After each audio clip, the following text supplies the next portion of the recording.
Welcome, listeners, to Gamer Headlines' Spoilercast. As the name suggests, Spoilercast is an in-depth discussion on all of the best and worst story moments in a recently released title. I, of course, am one of your co-hosts, Chris Cortez. As always, I'm joined by my other co-host, Adnan Riaz. Hello, Chris. Hello, sir.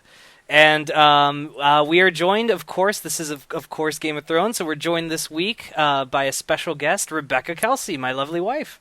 Hello. Yeah, the person who knew more of what was going on. I was too busy laughing at Muddy Way and shit, and Asshole Avenue or whatever. We'll get to that. we'll get to that soon. But welcome, guys, to the final installment of our Telltale game series, Game of Thrones, Spoilercast series.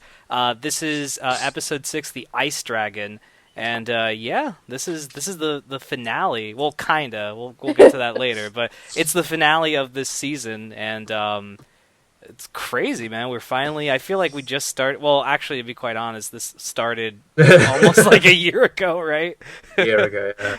I was about to say, man, it's like we started yesterday, but Adnan and I are becoming very self-aware. And I highly recommend you guys check it out too. But in our spoiler cast for Tales from the Borderlands that we recently wrapped up, we were kind of scratching our heads over like, man, these games are taking a while to finish. But yeah, so this is crazy. We're done. How do you guys want to start this? Without giving spoilers, I guess. What was your did you like it? Yes or no? Like, I guess we can go around the room. Initial thoughts. I'm just gonna go for the record and say I fucking hated this episode so much. with every fiber of my being, I hated this fucking episode. I thought it was complete.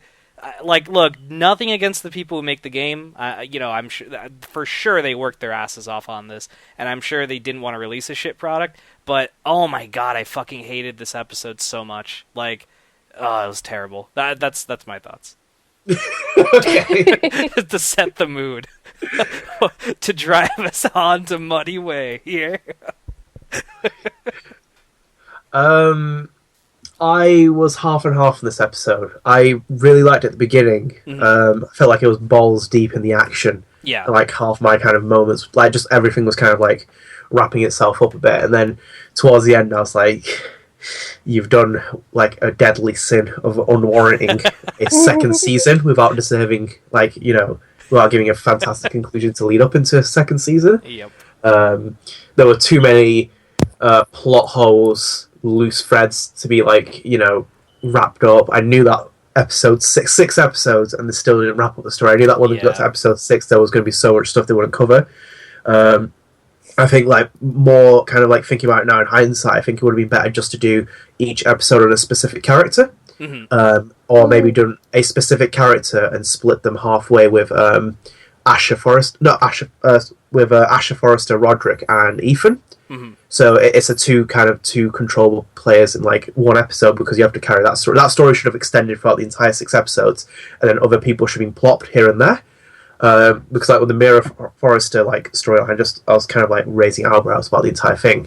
And the same with, like, Garrett Tull and stuff like that. I just felt those, like, unnecessary arcs that didn't really tie in back together for everything. Yeah. That's what I kind of got away from towards the end of it. I was, like, a little bit disappointed towards the end. Then I kind of got really, really angry. I was like, this is really, really bad. Yeah.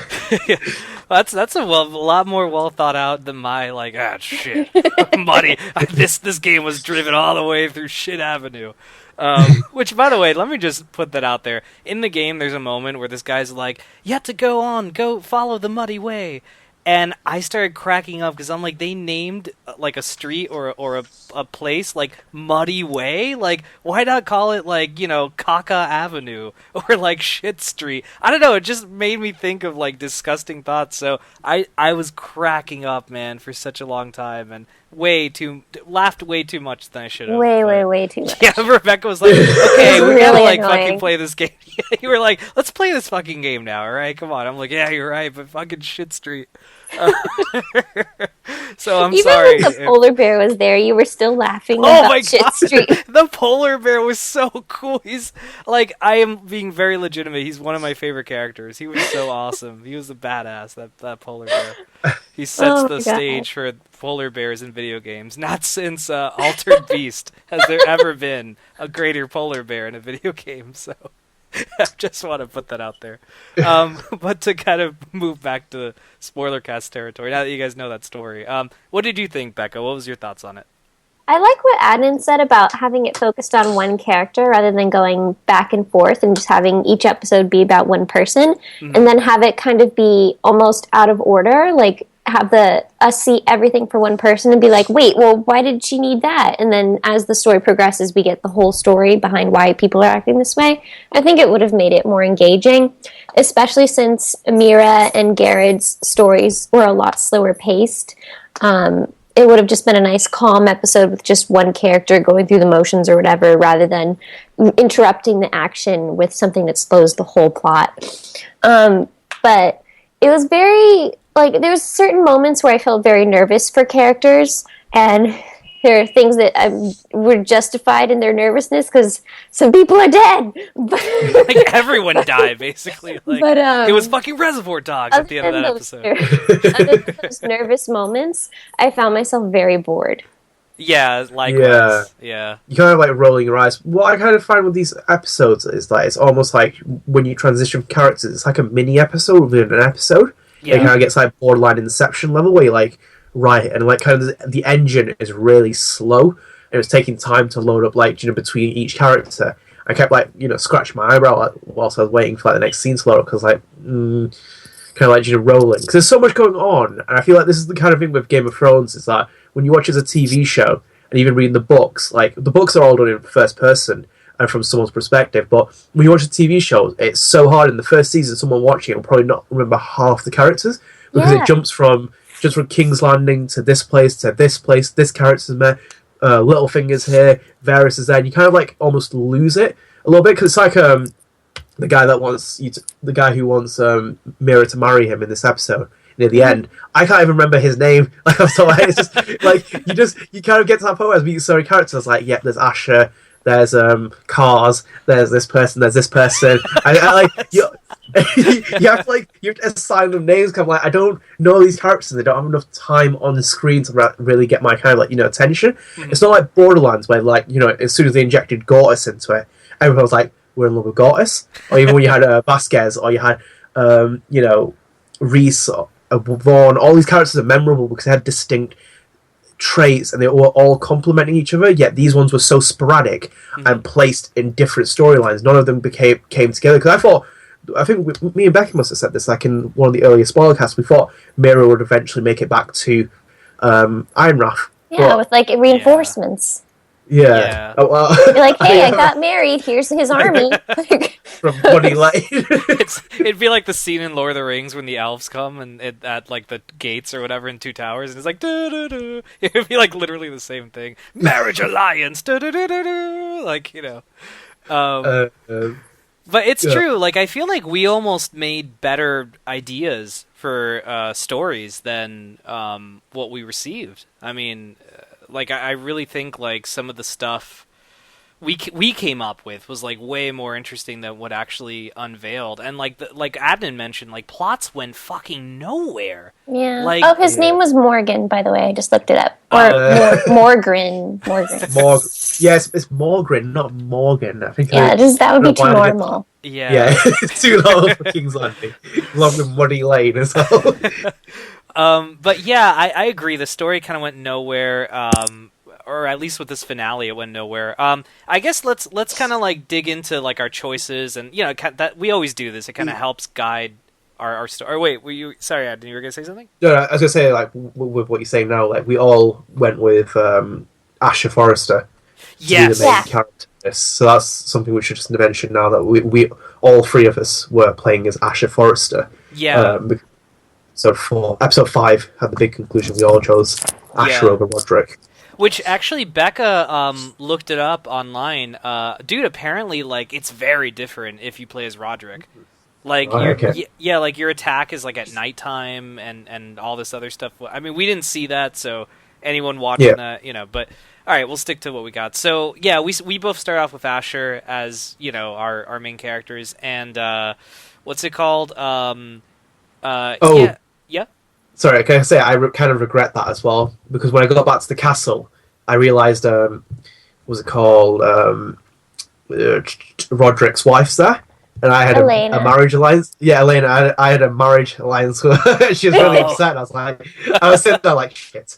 Like, I knew there was something. So that's why you married Asher and Gwen. You're like, okay, we'll get there. Yeah, we didn't have that. See, you were dumping on the marriage alliances, and I was like, it's gonna happen, and then you had the marriage alliance in the end. So I was kind of putting myself into Asher's mentality and a boy's mentality, where I was thinking with my, instead of my head.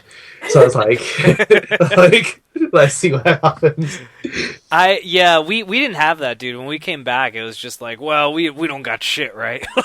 Hey, look, it's a new young apprentice, or whatever. Like this new young dude that's gonna like change things. But it was interesting because I liked how what's this guy Whitehill was like kind of like shitting bricks because he didn't really know Asher very well. And I thought I had to give credit to that. That was a really cool thing because Asher is like this fucking badass that's like, from like the like he's a sellsword. Yeah, man. I mean, he's like fucking traveled like the places. He's from like the desert. He was like the rebel son. Like, yeah, really hardcore rebel son. Like, oh, I'm not going to be a lord. Let me just go out and like kill people for money. And like Whitehill was like shitting bricks. He's like, oh fuck, like this guy's dangerous. I don't know him as well as Roderick, and that's what the girl says at one point too. So I thought that was really cool. And actually, it kind of played into my choices. I was really aggressive. I was like, fuck you. I was just so tired of that guy. It's the 6th episode. Like, I've tried to be formal and shit, and at this point, I'm just like, fuck you, Whitehill. So, any after chance... being so nice as Roderick and trying to always be that good guy, they're just like, no more. Just like, so for our choices, any opportunity we had to kind of be like a dick, we were. Did you... Yeah? Oh, sorry, did you guys poison Whitehill, or did you want to ambush him? No. We ambushed, yeah. Right, okay, mine was ambush as well. I didn't execute that, but it was ambush. Yeah, ours and apparently 39.8% of other people. We ambushed Lord Whitehill, and we fucking went with it. I just thought since he had brought all those assassins basically with him, all these unbeatable fighters, why would they poison? Well, I was expecting like a massive cliche where you pour it in and he's like, and he's like, you try it first. It's like, I'm a poison tester. That's as soon as I did it, I was like, I rolled my eyes. I was like, no, to poison. It's the most obvious. Like, I haven't seen what the actual outcome is. I need to actually check that out. But I think it's going to be that point. It's like, this poison, this drink's weird. Or someone else is going to pick up the drink and drink it. Dude, I have a question because we told Gwen to take a hike. We're like, fuck you, Gwen. And like we didn't join her, and she stabbed us in the middle of the battle. What happened with you? Yeah, she stabbed us and said like that's basically. Yeah, after we attacked her brother. Yeah, she's like that's for not. No, we killed him. We killed Griff, and then like she stabbed us in the side and said like with a dagger, and was like that's for not like siding with me. And then she ran like off. This could have been so different, and then she ran away. And I'm like, what kind of a fighter are you? So Adnan sided with her. What was so different, Adnan? Like right. So, well, I killed her brother. Okay. And then after that, you get stabbed by a soldier, like a random one. And then she comes in and kills that soldier. But like one of her own men. How does the battle start for you, though, if you called it off? Right, basically what happens is I called it off, so then you see Duncan talking to one of the people, cars, in the background. Yeah. Talks to one of the sellswords saying, call it off. And then your mum, who is the most useless fucking character, annoying character, and is the embodiment of Caitlin Stark, comes up to you and is like, right, why have you done this? Why have you called it off? And then she pulls a dagger out from under her robes. And then she slices Whitehill's face. Oh man, like, we sliced Tyrion his Lannister face. style. Oh shit, we did it to him in that. Wow, that is very different. Holy shit. And then from that as well, at the end of the entire game, I ran into Gwen. Oh no, we didn't run into her. She comes and picks you up with because you're on the horse and you collapse. Then it's your sister you see, and then also Gwen's with her. Oh no, we didn't see Talia at all. We were wondering what happened to her. No, he's talking about Gwen. Wait, Talia and Gwen was with you? Talia and Gwen. Oh shit! Okay. No, we didn't see Talia. We only saw. Was it? No, not Roland. What was the little boy? The little boy was off with Asher's friend. They're on the way to Muddy Way or whatever. Veska and Ryan. Ryan, yeah. Maybe in our story, Talia probably decided to take a hide in Muddy Way or whatever. And I feel like Lay low there yes. for a little bit. And I feel like Elena just disappeared. Like she saw Roderick's body and then was like, "Oh, I'm so sad." And then I don't remember seeing her ever again. Yeah. Yeah, that was a weird one because I felt like she was still wanting revenge for her brother and also her dead husband to be. It was kind of weird for that kind of thing. Like I think my scene as well ends with Asher and not Beska and the little kid rolling off into the distance. Right. Just pause. That was weird as well because she just disappears halfway into the battle, and I thought Beska would be there. Yeah. Yeah, I guess she took the priority of the young lord, you know? Yeah. She's like the Hound now, right? And now this kid's like the Arya. I'm like, it's fucking, like, it's copying the show. Like, it's fucking bullshit. Fuck the king. Yeah, fuck the king. Drives horse running down. Get me those 2 chickens, damn it. That's gonna be season 2, the chicken saga. But very, very different, though. It's actually quite different, this like series, compared to the other ones, with like choices, definitely.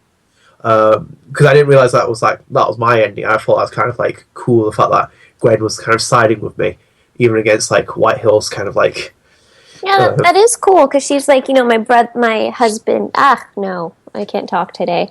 She's like, oh no, my father will listen to me. He'll trust me if I say don't do it. But then, you know, the mom went ahead and messed it all up. So she decided to help him anyway. I think that is very nice. Yeah. Well, I lost one marriage alliance. I need to make another one. So I was like, you know what? Let's see what happens. And I was like, well, it's actually paid off a little bit.